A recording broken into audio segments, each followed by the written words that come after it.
In my last video, I started working this group here of agates, and today I want to finish them up. Now, I'm not going to bore you with me going through and finishing off all these, but what I want to try and do is show you some before and afters on them, and pick out a couple here that I'm really happy with. I think I'm going to enjoy doing. But let me start over here. Got a banded agate here, excuse me, with waterline agate. Some banding up in here. It's going to be a pretty little piece, can be used for a ring or a pendant or something. This one here is going to be one of my favorites. It's a beautiful piece, nice streak of clear quartz going down the center here, and this kind of rusty color dentrix going all through it. The back of it's got a bunch of streaks of quartz going through it. I was having a hard time deciding which side I wanted to use for the front on this, and this is what I came up with. You can go back to my last video and see these wet to see what they look like after I shaped them here. And they are just roughly shaped. They need a lot more work to be done to them. And again, I'm not going to bore you with that. That was a piece of unakite there. Here's a nice piece of moss agate.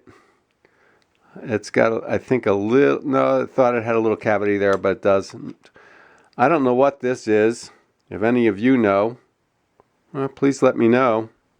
It's an interesting piece. I think this would make a great pendant. I can see that in a pretty elaborate necklace that would have other stones with it. Here's a piece of dendritic agate. And my other favorite here is this one here, which I do believe is probably petrified wood, but not positive, but I have a strong feeling that this is Colorado petrified wood. Well, anyway, I just wanted to show you them before they are finished, and when I'm all done with them, I will show you what they look like finished. I hope you enjoy the video. Well, one of the most exciting things about cutting stones is watching it all come to life as you're doing it. I will admit there's a lot of failures that go on when you're cutting stones, and here is one perfect example. This is that pretty little agate that I thought was going to make a beautiful stone, but pockets started opening up all over the place on it, so I just had to quit on that one. Too bad. It was looking like it was going to be a pretty stone. And a few of these had a few little issues, but minor, just very minor. So it's always very exciting to see the end results. There's a lot of steps you go through. It takes a lot of work to cut a stone, from picking out the material to sawing out a rough shape to preforming it into a shape that you're going to do, and then through all the stages of cutting it. But the final result is always so amazing to me. So let me just show you a few of these that I just finished from this last group. Here's a piece of unakite. I left some of those on the dopsticks because I knew it would be a lot easier for me to be able to show them to you. Let's get a little bit more light on that. Pretty piece of unakite that I have there. Came out really nice, and I polished fronts and backs on these stones. This one here was one that I was really happy to be working on.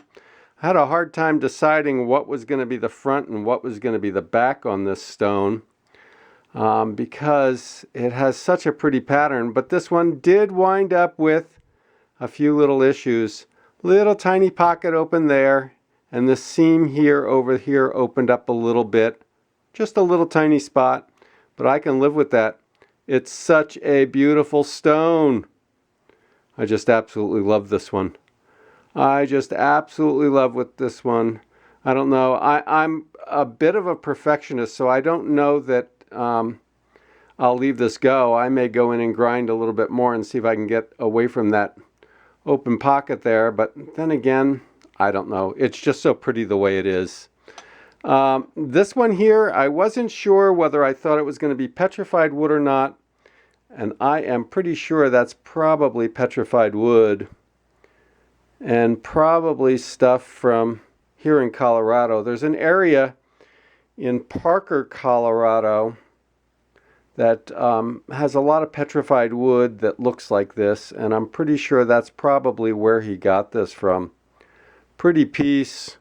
There's some chalcedony that goes through it, and lots of fibrous looking areas on it, and that's what makes me think this is probably petrified wood. Very happy with that piece.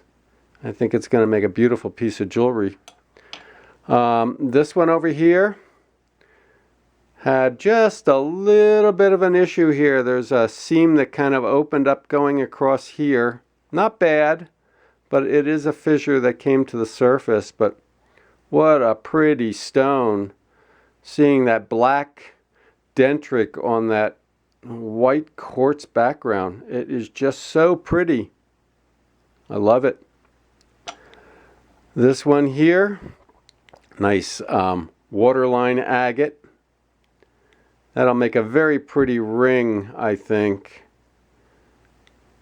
That would make a beautiful ring. Okay, and then the last one here. Don't know what this is. Polished beautifully. It's got a little bit of green up here and then goes into reds and tans and creamy whites and ends back at the other end with some reds again. And this is a beautiful stone, and it took a really nice polish. So it's some type of jasper, I'm sure. But if any of you folks know, please let me know down below. And please pick out your favorite one and let me know down below which ones you liked. I think they all came out beautiful. You know, Unakite's one of those stones where sometimes you get a good polish on it, sometimes you don't. That got a fairly good polish on it. I'm pretty happy with that stone. Yep. Pretty happy with that. I'm pretty happy with all of them. Okay, folks. Well, I hope you enjoyed this video. If you did, please give it a like and leave a comment. I'd love to hear which one of these was your favorite. Okay? And until next time, remember to take the time to enjoy all that Mother Nature has to offer. Rock on.